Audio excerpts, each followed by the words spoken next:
আসসালামু আলাইকুম ভিউয়ার্স, রেহেনার রান্নাঘরে আপনাদেরকে স্বাগতম। আশা করি দেশ ও প্রবাসে যাই যেখানে আছেন আল্লাহর রহমতে ভালো আছেন, সুস্থ আছেন। আজকে আমি আবার একটা দারুণ মজার রেসিপি নিয়ে চলে এসেছি। আজকে আমি বরবটি আলুর ভাজি করে দেখাবো।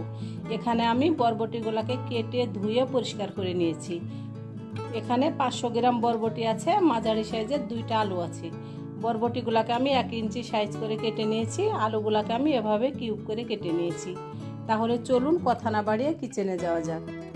চুলায় আমি কড়াই বসিয়ে দিয়েছি, আমি দিয়ে দেবো তেল।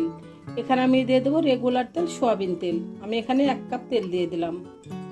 আমি এখানে দিয়ে দেবো রসুন কুচি। এখানে বড় সাইজের 3টা রসুন আছে, আমি রসুন কুচিগুলো দিয়ে দিলাম। তবে আপনারা চাইলে রসুনটা স্কিপ করতে পারেন। আমি এখানে দিয়ে দেবো পেঁয়াজ কুচি। আমি পেঁয়াজটা মোটা মোটা করে কেটে নিয়েছি। এখানে বড় সাইজের 3টা পেঁয়াজ আছে। এবার আমি এগুলাকে হালকা করে আমি ভেজে নেব। এগুলো অত ব্রাউন কালার করার প্রয়োজন নাই, হালকা করে ভেজে নিলে হবে। আমি হালকা করে ভেজে নিয়ে আমি ফিরে আসছি। এবার আমি দিয়ে দেব বরবটি আর আলু। আমি দিয়ে দিলাম। আমি দিয়ে দেবো স্বাদ অনুযায়ী লবণ আর 1/2 চামচ হলুদের গুঁড়া। আমি এবার ভালো করে নেড়ে চেড়ে নেব।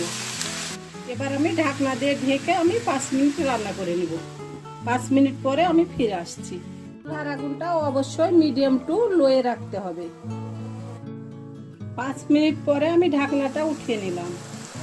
দেখুন আমার বরবটি আর আলু থেকে কত পানি বের হয়েছে। এখানে আমি 1 ফোঁটাও পানি দিইনি। এই পানিতে আমার ভাজিটা হয়ে যাবে। আমি আর ঢাকবো না। আমি এবার খোলা রেখে ভাজিটা আমি করে নেব। ভাজিটা আমার সিদ্ধ হয়ে এসছে প্রায়। আমি এবার চুলার আগুনটা হাই করে দিলাম। এখানে আপনার 8টা কাঁচামরিচ আছে। আমি মাঝখান থেকে কাঁচামরিচগুলো এভাবে আমি ফেড়ে নিয়েছি। আমি দিয়ে দিলাম কাঁচামরিচ কুচি। ঝালটা আপনাদের ইচ্ছা, কেউ বেশি ঝাল খেতে পছন্দ করেন, আবার কেউ কম ঝাল খেতে পছন্দ করেন। ঝালটা অবশ্যই বাড়িয়ে কমিয়ে নেবেন। আমি এবার একেবারে ভাজিটা করে নিয়ে ফিরে আসব। ভাজিটা আমার পুরোপুরি কমপ্লিট। আমার ভাজিটা হয়ে গেছে। দেখুন ভাজিটা কি সুন্দর হয়েছে এবং কালারটা কি সুন্দর আছে। আমি এবার গ্যাসটা অফ করে দেব।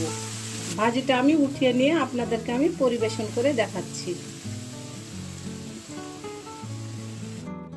হয়ে গেছে আমার পরিবেশন করা। আশা করি আমার রেসিপিটা অবশ্যই ভালো লাগবে। যদি ভালো লাগে তাহলে আমার চ্যানেলটিতে লাইক, কমেন্ট, শেয়ার করতে ভুলবেন না। বেশি বেশি করে সাবস্ক্রাইব করার অনুরোধ রইল। তাহলে আজকের মতো এখানে বিদায়। আবার অন্য কোনো রেসিপি নিয়ে আসবো। সবাই ভালো থাকবেন। আল্লাহ হাফিজ।